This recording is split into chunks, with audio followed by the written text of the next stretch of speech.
Hey, party people. Yeah. Woo. All right, look at that. 2022 has come to an end, and we are in 2023 by the time you're watching this. My name is Jeremy, and welcome to my top 10. If you've never been to Man vs. Meeple, we make all kinds of content. You can go ahead and scroll through the channel, but I do solo and cooperative content a little bit more than the other people on the channel. And yeah, this is my list. And what I do is I grab my top 10, and then I also grab the top 10 or top games from the community members out there. They can be content creators, or they could just be you. And that's what I want. Every year, we share a whole bunch of games we've played in 2022, whether they're from 2021 or you got early access to something. It doesn't matter to me. I want you to share one of your favorite games with me. So please, if this is your first or second time seeing this, try to pay attention to where I'm at and maybe get an opportunity to submit for next year. I would love for that. Now, getting into my top 10. I'm just going to go with one honorable mention to start it out. How about that before we get to 10? I'm going to talk about Frosthaven at some point. It's going to probably be in a review later on, some content I'm creating, and then maybe next year we'll actually put it in its proper place on the top 10. I just don't feel, I have it on my table right now, and I don't feel like it's adequate enough play and time with the game to put it in a proper rank for this year. You do know how much I love Gloomhaven. I think you know where I'm going to go with Frosthaven, but I don't want to rush it. That's just me. I just don't want to rush the experience for myself and the delivery of the message that I give to you. All right, that's enough for that. I want to get to some of these content creators. So I'm very excited for some of the people who've submitted some of these videos. I mean, hey, some of us are not great with the camera. We're not editors. You just put it in there. Let's do it. First one, first couple. Let's go. So I've recently played a solo game of Pocket Detective. And a few things have become very clear. Number one, I love whodunit board games and detective-based board games. Number two is if you get in trouble and you need someone to help you investigate a crime, do not call me. Call the police. I'm a terrible detective. So in this game, you kind of have the setup, the startup with all the cards. And this is all card based. There's no app with this one. You're just going through the cards. And you got to solve the crime. So you have your initial cards. You'll have the card that has the body that you can flip over and get more information on the body. You'll have cards of the different things that you've come across on the crime that you can investigate further. Some of these cards will be sending you to potential other characters that you could go and interrogate. So it'll give you a number of a card to pull out to bring that one out if you want to go interrogate them. Now, this was the first story of this 3-story season. And it's all very time-based. So every time you do an action or an activity, it'll kind of calculate how much time have gone by. I wasn't paying very close attention to that at the beginning, and that was a mistake. I did figure out who the murderer was, but he got away. So if you ever need help with a crime, as I mentioned, don't call me. Call the police. I'm Melanie with Mel's Board Game Room. Bye, everybody. You know, my husband and I recently remodeled the bathroom, and I definitely heard the words, "No, I hate that," when it came to choosing a theme on how to decorate. And that got me thinking of Decorum from Floodgate Games. In this game, you and your roommates are trying to decorate the house, but you have your ways of what you want, and you're bad at communication. So nobody knows what you have to have in the house when it comes to wall color, curios, lamps, and wall hangings. And you have many styles to choose from modern, antique, retro, and unusual. And what style did we go with? Well, unusual, I guess, had us fulfilled because it's possums. And that's why Decorum is my favorite game of 2022. My number 10 is Familiar Tales by Plaid Hat Games. This is a 1 to 4 player game. You are familiars, animals of some nature, and you're trying to escort this girl. And the girl is going to grow up as you go along in this game, and you are going to grow your deck. You're going to find more about yourself as you play these cards and moving around, moving, attacking, triggering off abilities, and backing up, supporting each other. There's some really cool mechanics in there and how you support each other in the game. And what I came away with this and memorable about it is that the ease of play. Trust me, do not follow the rule book when it says putting all these character cards together. Play 4 separate decks, play 4-handed. trust me, you'll get the best experience out of that. And you're going to go on a really wonderful journey. The application or web thing is so well voice acted. This is like Forgotten Waters, but like to another level. If you remember Forgotten Waters from last year, definitely take a look at this game. If you're looking for something to play with let's say your family, or if you're fine with like a little bit more of a lighter hearted game that you can handle four-handed, this is the type of game you could handle with multiple hands. Definitely take a look at this one here, and that is Familiar Tales. Let's get to another set of creators. Hi, I'm Andrea from Boardiacs on Instagram and YouTube, and my favorite co-op this year is Crimson Scales. This is the fan-made expansion for Gloomhaven, and if you're looking for new content to play in the Gloomhaven universe, this is definitely worth checking out. It comes with a lot of new stuff like scenarios, items, road and city events, and 11 new characters with their own very detailed and very cool minis, which I can't wait to paint on my Instagram painting series, so join me there. Hi, I'm Lisa from Marathon Meeples, and my favorite co-op solo package is Cloudspire because I love the lore and the stories that go along with the scenarios. Every scenario has a specific board state and characters you're going to be playing with, but you get to customize your upgrades, you have dice to roll. There are so many different things going on that every game feels different, and the characters that you get to play in the base box, there are 4 different groups that you're going to be playing with, and the stories go right along with them, which for me sells the game right there. Yes, I know it sounds expensive, but for what you get in this game, we think it's worth it. This is one of our cheaper games on a play per hour because of the sheer variety and amount that we play it. This game is a bit heavy. It's over a 4.0 on the BGG scale, but it does come with really good, high-quality player aids. When it comes to our table, it typically sticks around for a while, and we play it over multiple days, so it is a time investment. Money investment, time investment, but overall, I think it's worth it. My number 9 is Wild Tales by Button Shy Games. Now, Button Shy does great games every year. As long as you got Scott Ohms on the team, he's producing, he's kicking out all these awesome solo 18-card games. But there are other designers out there, folks, and Button Shy has a load of them that submit these awesome 18-card games. This one here is very ambitious. It's a legacy 20-ish card game here. And what you're doing is you're using these pirates. There's actually characters. There's 4 characters. And you're going to be basically taking on little missions. The missions are cards. You're going to have these 2 that you need to kind of do ahead of time before you take on the actual boss. And the boss is trying to steal cards from this deck. The deck will be for skill checks. They'll be for skill checks. They'll also be for resources. And you take the resources, you stick them under the cards, and then you spend those resources so that you can take care of the missions, things of that nature. Now, I'm going to give you a suggestion. If you want to find out more about this game, you can go and check out Takaijo's channel. She's actually going to be one of the content creators here, so you can see how this plays. But there's literally stickers that you add to your little base and stuff like that. I'm not going to go too deep into it, but there's literally stickers you can put on this. It's a legacy game, worth it. It's probably like $15 tops shipped, I think. So definitely take a look at this one here. That's Wild Tales by Button Shy Games. Let's get to some more content creators.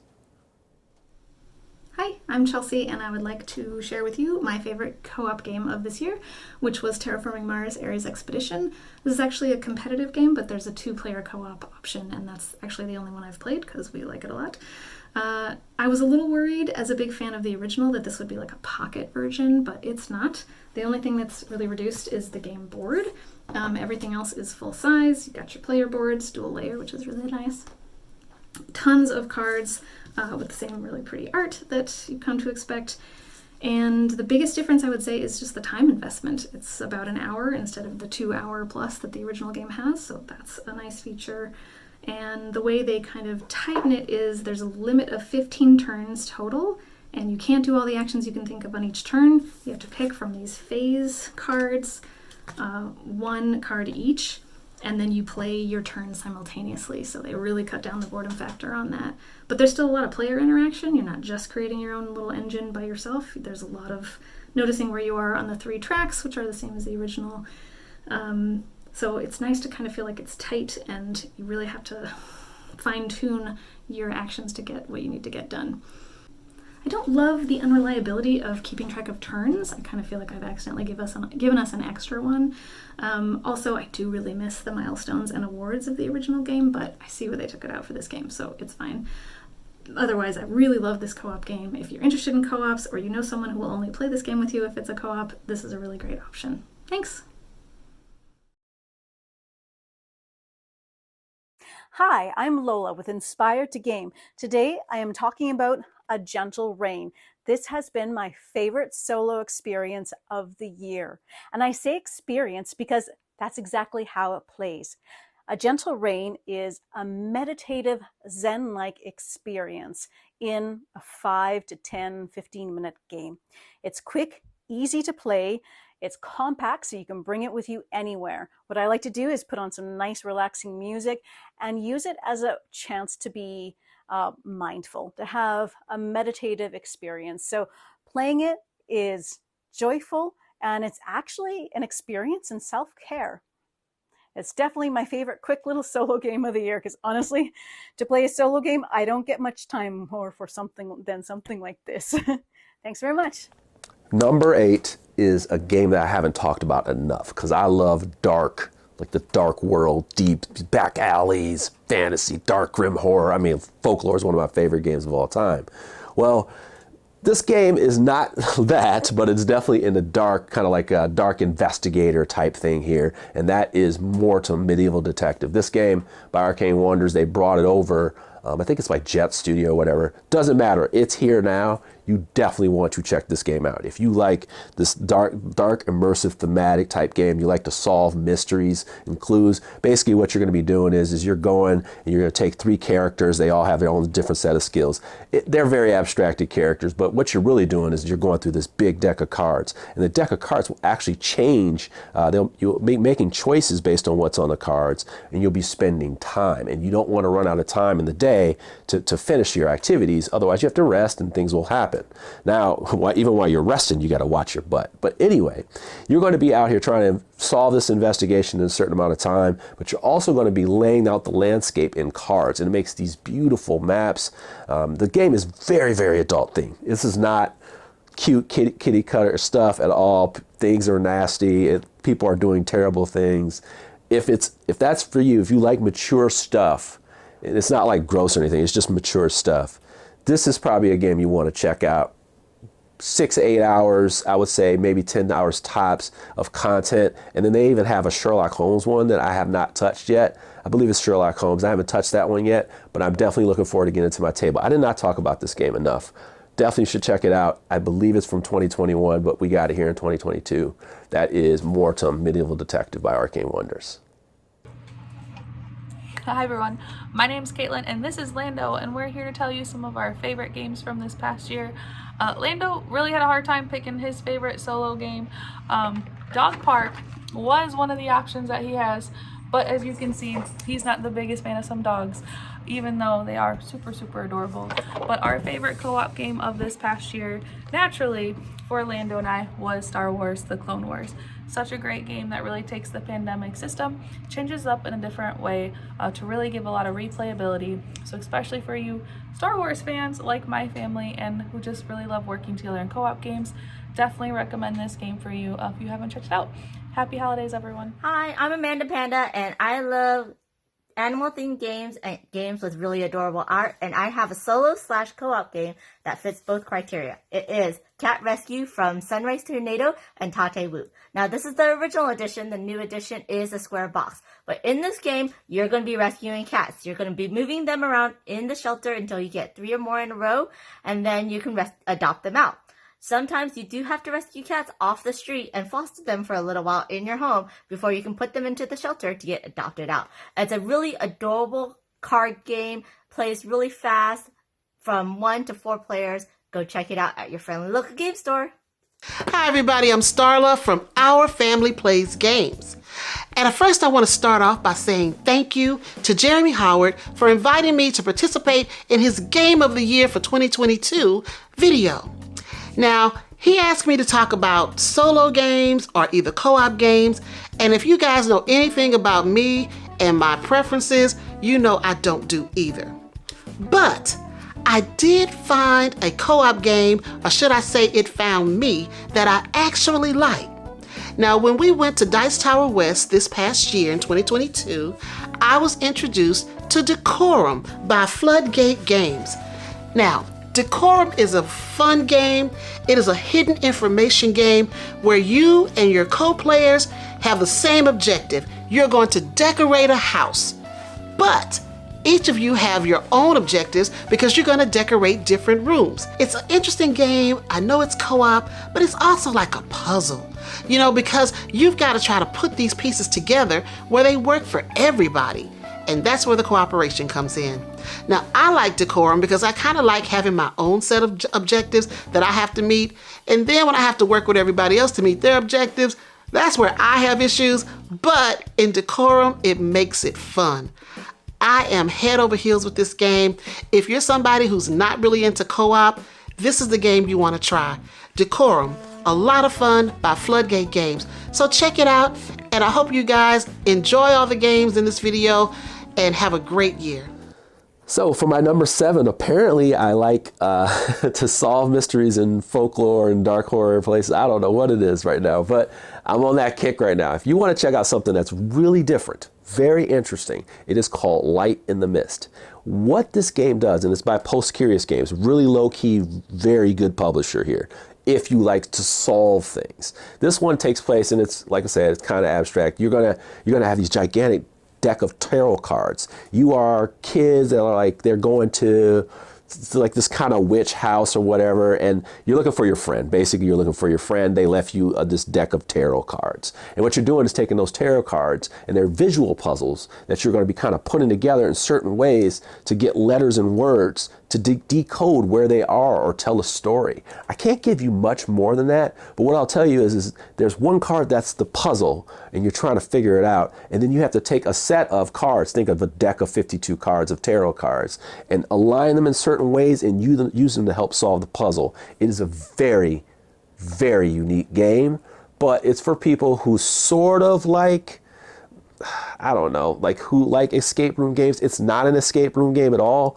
but if you sort of like that and you want something that's kind of in that mind bend twist thing, I think this one is great for solo. That's kind of what I was doing until I needed help from my friend at work. So definitely take a look at this one. And by the way, go check out Emerald Flame and The Adrift from the same publisher, Post Curious. I can't put them all on there, but I know if you really like puzzle solving, like high level stuff, that's where you want to go. Artwork is insane.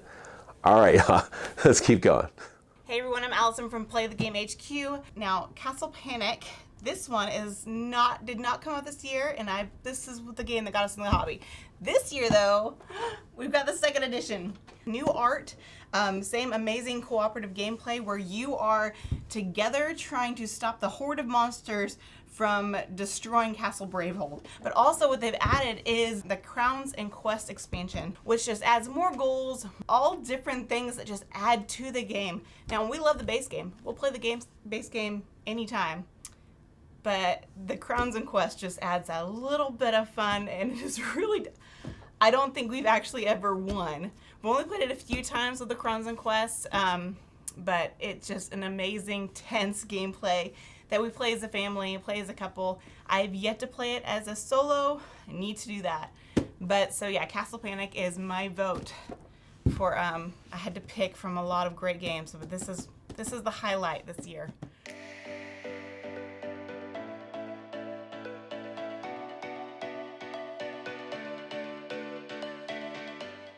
Hello, everyone. I'm one half of the Salt and Sass channel and podcast. I'm Mandy Hutchinson, and I'm here with my co-host, Suzanne Sheldon. Hi, everybody.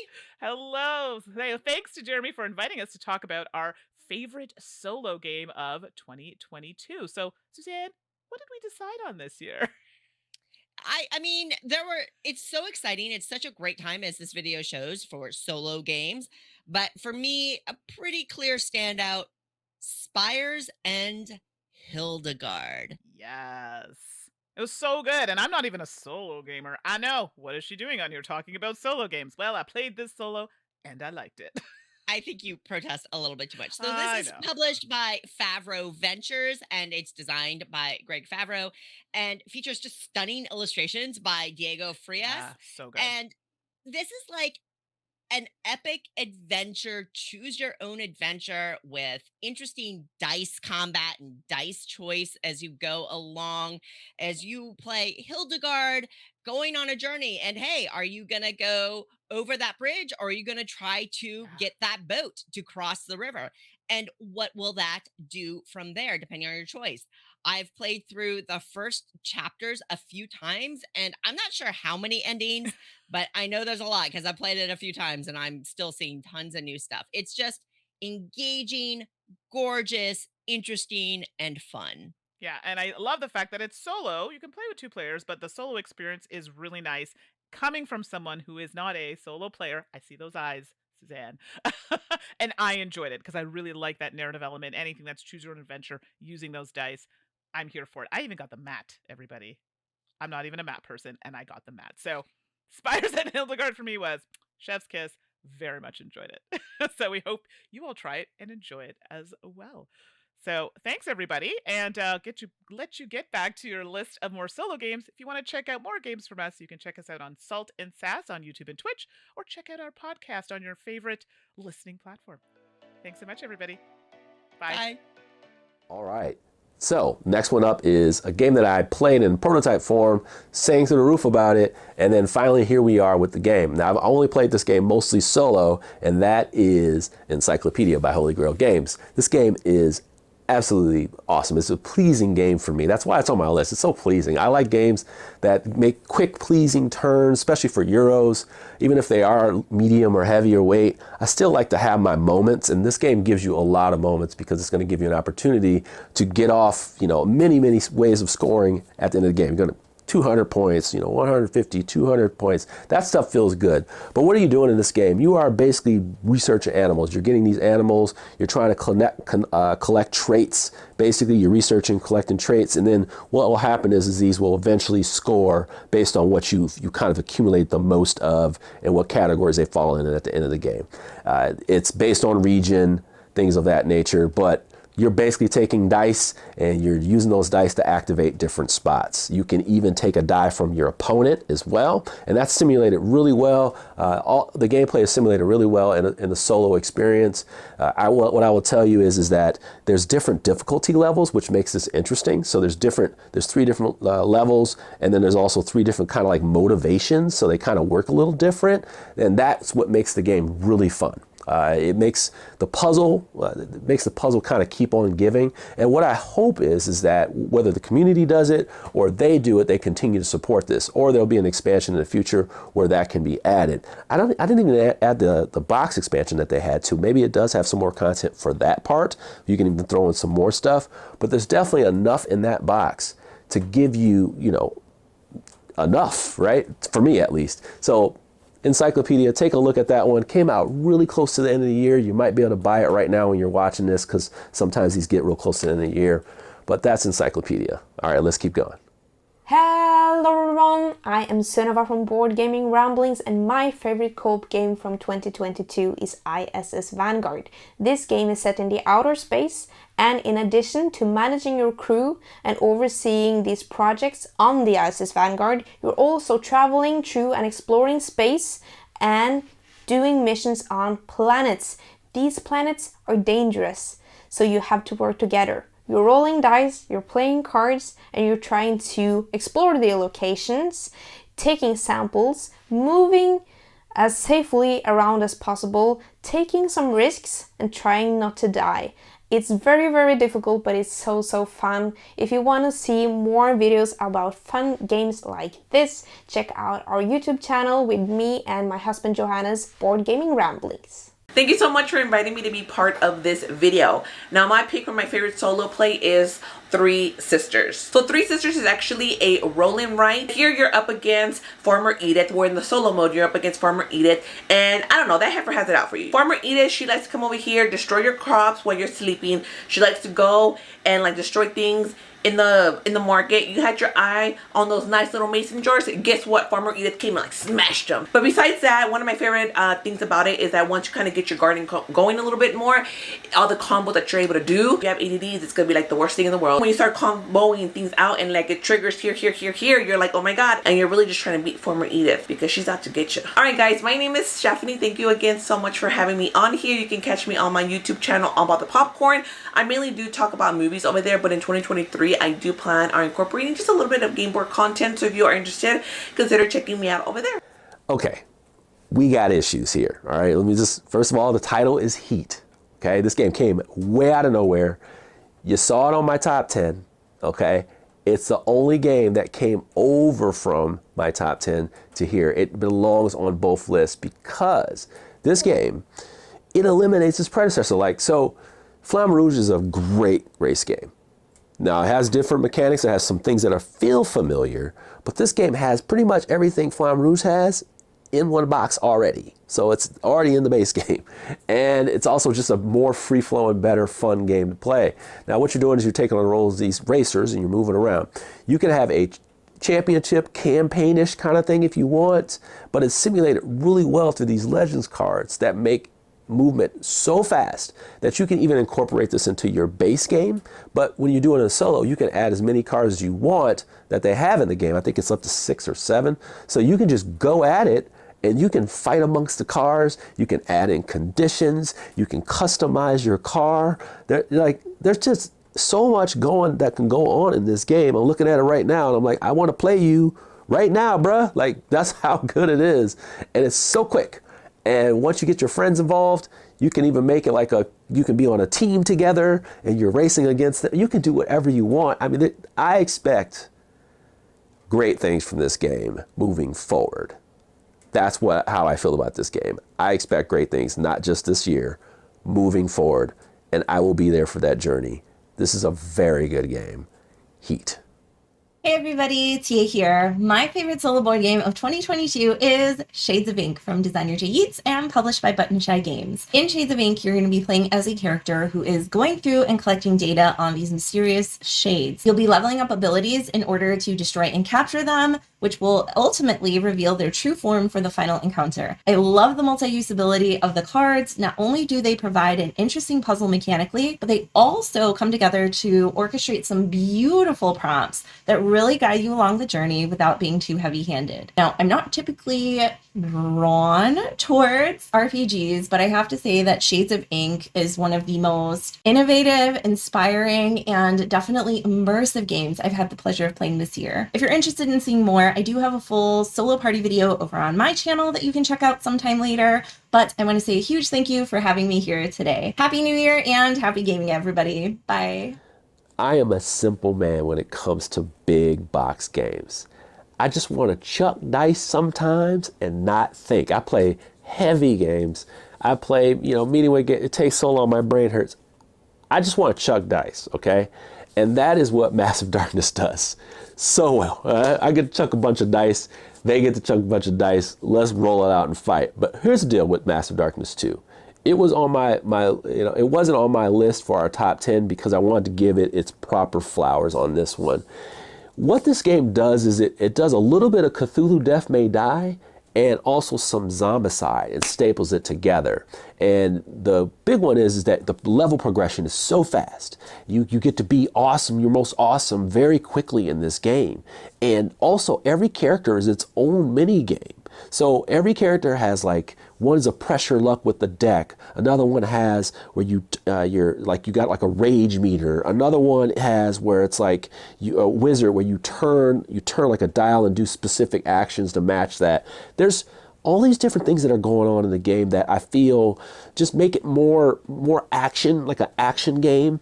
You feel the theme right away. The bosses are big. Everything is big. The enemies are overwhelming. There's loot everywhere. You're just getting your opportunity to do what you want to do, and there's still enough pressure in the game. I mean, the kind of second lieutenant people chase you down, so you never feel like, oh, we're just kind of gonna go and get all the loot and go do. No, it's big swings, big, bad, awesome moments, but then also just big swings the other way.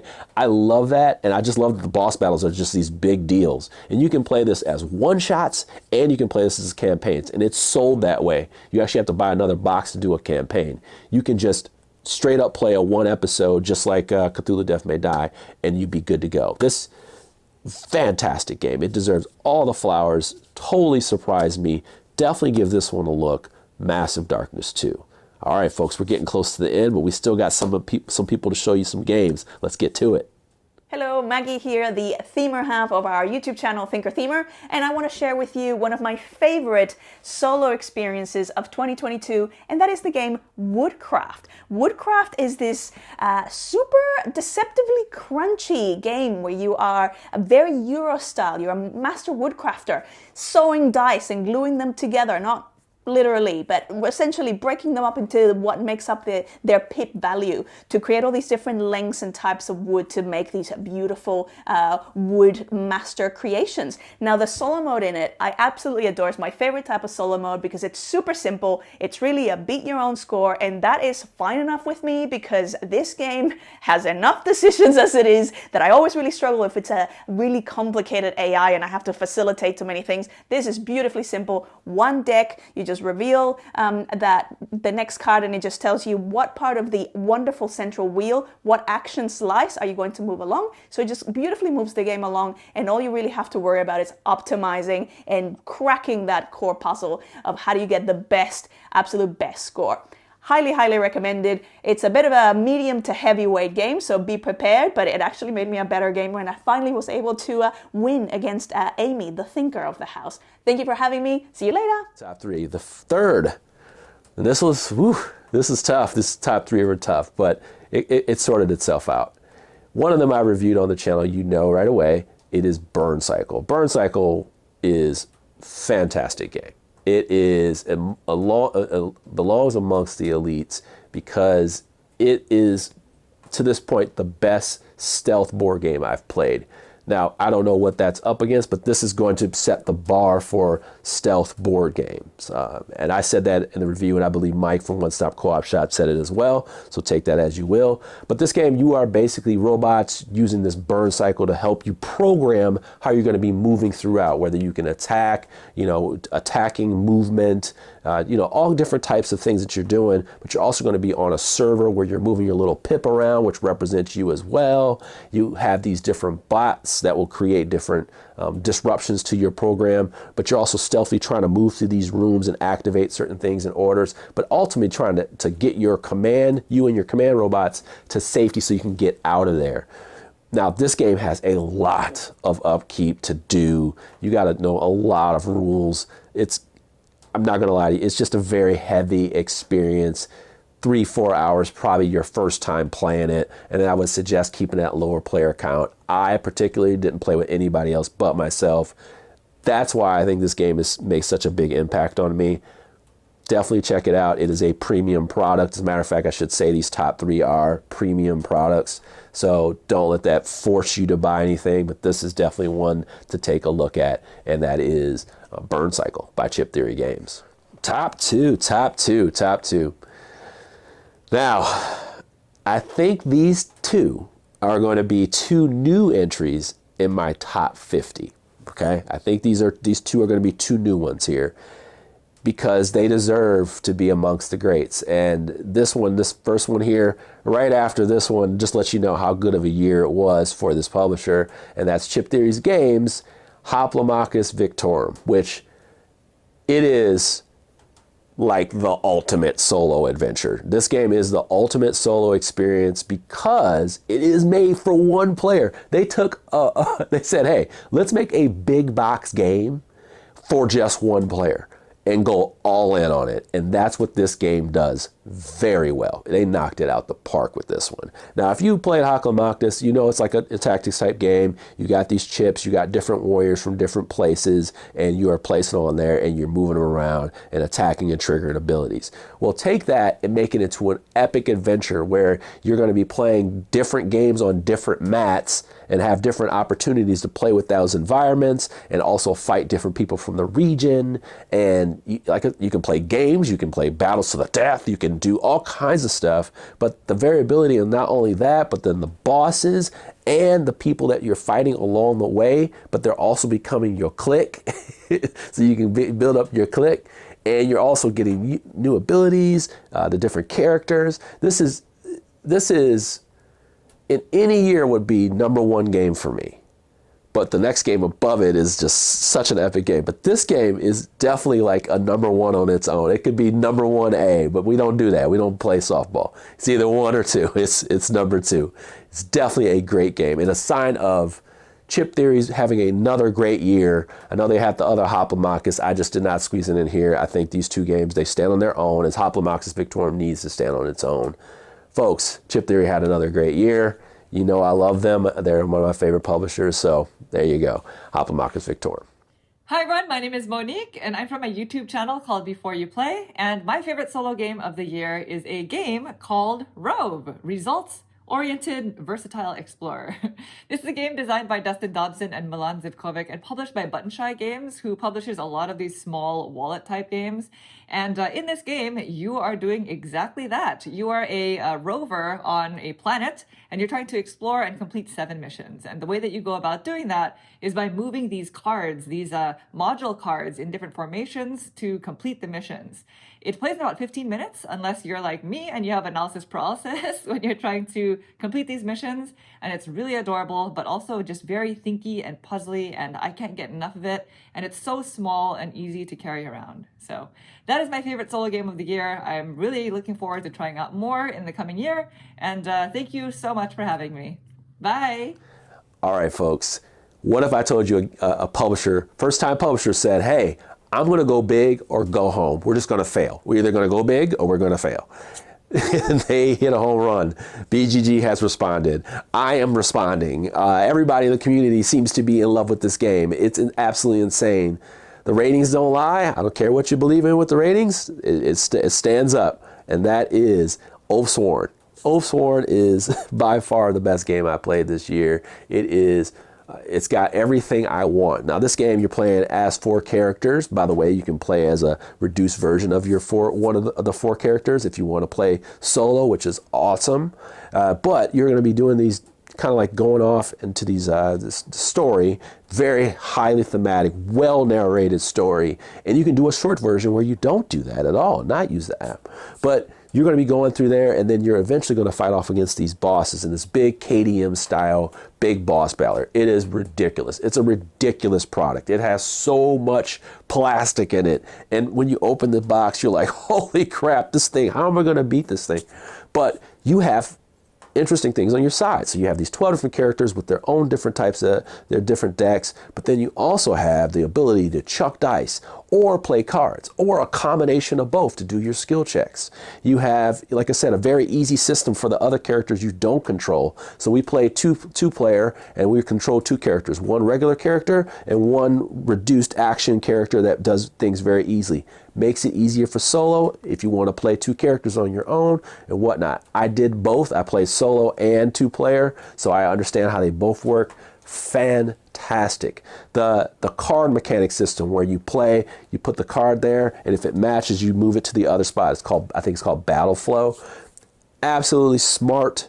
This game sets itself apart and it belongs amongst the elite of board games for me. Definitely would be a top 50 entry for me, and I don't know where it's going to land, but it definitely is making its imprint on me, and as I play this more, I know it will be amongst the top because this game gets it right. It has some small, I mean, when I say errors, I mean the smallest things that kind of bug me, that they're not like, they're so minuscule, and I think they've already ironed them out in updates already, so they're responding. That's a sign of a great game. Very, very good. Deserves to be the top game this year, and that is Oathsworn. All right, folks, let's get to 1 or 2 more folks, and then we're going to come back and we're going to close it out. there, gamers! It's Professor Meg here, and I am so excited to talk about solo games. I really got into solo games this year, and as you can tell, I absolutely fell in love with Final Girl. Final Girl is such a delightful solo game puzzle. So first things off, you have a core box, and you mix it with one of these boxes, and there's a murderer and a location for you to play in, and the way that they have it stored in these boxes is just so clever that this is like a magnetized cover, and here is your villain that you play as, and here are all of the cards for them. And then there's also the place that you play at. So for this one, it's Camp Happy Trails, and you take this magnetized thing off, and that is the camp, and here's all the storage for that. So it is just so clever and fun and delightful how you play the game. You play it like with the box. But it's a really fun solo puzzle where you are working against a murderer. You are the final girl, and you are trying to save as many people as possible and also yourself. And one of my favorite things to do is save as many people as I possibly can in this game. And it has been pretty successful so far, so I really enjoy it. But my favorite mechanic about the game is that you spend time for basically everything. Different actions will cost you time, but you also need that to purchase cards for future turns. So it's a constant battle of how much time you can spend doing things versus time for planning, and it's a really fun mechanic that you get to play with on top of things like horror and straight up damage. So I really, really have loved Final Girl by Van Ryder Games this year, and it is definitely my solo game of the year. All right, folks, that is it. That's everybody. That's the whole year. 2022. I hope that we have a whole bunch to talk about in 2023. I can tell you with Frosthaven and Aeon's Trespass, there alone, we have a lot to talk about. And there's so many games that have yet to deliver and that we will have our opportunity to play next year. But I hope that you want to contribute next year. Now, what I'm going to do is put my email address. So if you're looking at this next year around this time, I'm going to put the email that I have people submit stuff to, and you can submit next year when it comes. That way you know, hey, like, oh man, what was that email you got? You can click on this video, you can look, and you can submit something next year for the 2023 Game of the Year stuff. I always encourage the community managers to do this because it's about us, and we are all one. And I hope that we can continue to do this and it becomes a positive environment for everyone to share. I want to thank you all for your support. I know I don't make as much content for solo and cooperative as I should, but I'm glad that when I do, you watch and you're willing to, just kind of bear with me and interact with me. Thank you. Thank you so much for your time, as I always say. And I can't tell you what to do with your money. Don't buy all this stuff, okay? Make some good financial choices. All right? Party people, you take care. You have a wonderful 2023 if I do not see you. And if I do, say hi. All right, folks, you take care. You have a wonderful day.